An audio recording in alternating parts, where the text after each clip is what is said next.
최악의 맛이에요 하고 일정을 매출이 그 평균 대비 반 정도밖에 안 들어왔었어요.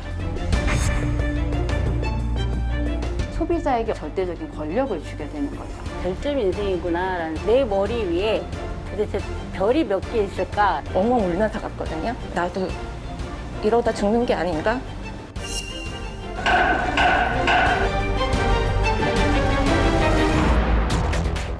처럼 넉넉한 1인분 주세요. 피자에 토핑과 치즈 2배로 넣어주세요. 배달앱 주문서에 담긴 고객들의 요청사항입니다. 자영업자들은 울며 겨자 먹기로 이 같은 요구사항들을 들어줄 수밖에 없다고 합니다. 바로 별점 때문입니다. 별점 때문에 고통받고 있는 자영업자들을 만나봤습니다. 소스를 빼달라는 그런 요구가 있어서 제가 빼드린 적이 있는데 맛이 없다는 내용과 함께 별점 3점을 주셨어요. 근데 그날 정말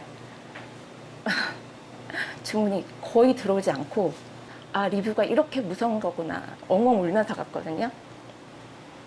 한 끼도 못 먹고 굶었어요. 밥이 안 넘어갈 정도로. 제발 다른 리뷰가 올라와라. 그것만 간절히 기도할 정도로.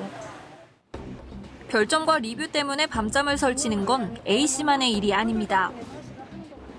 상처를 솔직히 많이 받아요. 이거 해야 되나 말아야 되나 하는 그런 심정까지 갈 정도로.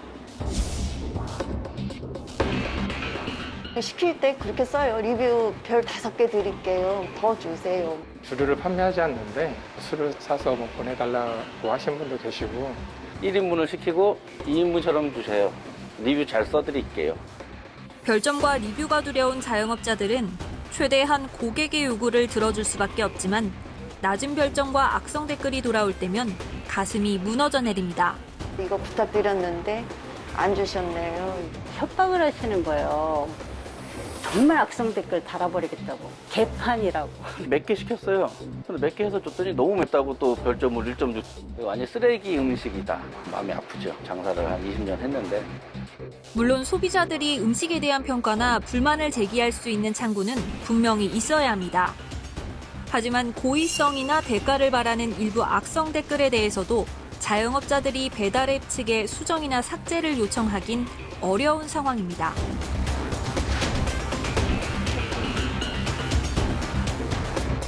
제품에 대한 평가, 주관적인 평가는 고객의 자유이기 때문에 그거는 이제 브라인드 처리나 삭제가 안 된다. 그런 얘기를 들었고 뭐 음식에 대해서는 뭐 어쩔 수 없다. 후발주자로 시장 지배력을 키워가고 있는 배달앱 쿠팡이츠는 자영업자들의 해명 기회조차 박탈했습니다. 배민이나 요교나 뭐 그런 데는 이제 사장님이 답글을 달 수가 있어요. 고객 그 리뷰에다가. 그럼 뭐 해명할 거 있으면 해명을 하고 매장에서 오해가 있으면 오해를 풀기도 하고 하는데 뭐 쿠팡 같은 경우는 전혀 그런 기능이 없어서 그냥 당해야 되는 그냥. 고객센터에 전화를 했더니 업소에서 댓글을 다는 건 지금 허용하고 있지 않다라고 했어요. 쿠팡이츠에 직접 전화를 걸어 물었습니다. 자영업자들은 댓글을 달 수가 없더라고요. 이유가 있나요? 준비하고 있는 걸로 알고 있어요. 쿠팡이츠 측은 댓글 기능을 도입할 것이라면서도 구체적인 도입 일정에 관해서는 확인 불가능하다고 답했습니다.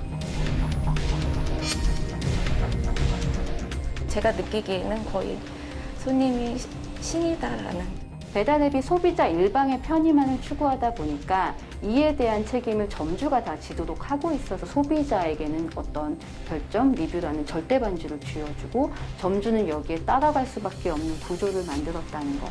그 과정에서 책임은 보이지 않는다는 것. 그게 가장 큰 문제인 것 같습니다. 배달앱을 이용하는 자영업자 183명에게 물었습니다. 10명 중 7명은 별점과 리뷰가 매출에 영향을 준다고 말했고 10명 중 6명은 별점 테러와 악성 리뷰로 인한 피해를 경험했다고 밝혔습니다. 별점과 리뷰만이 최선일까요?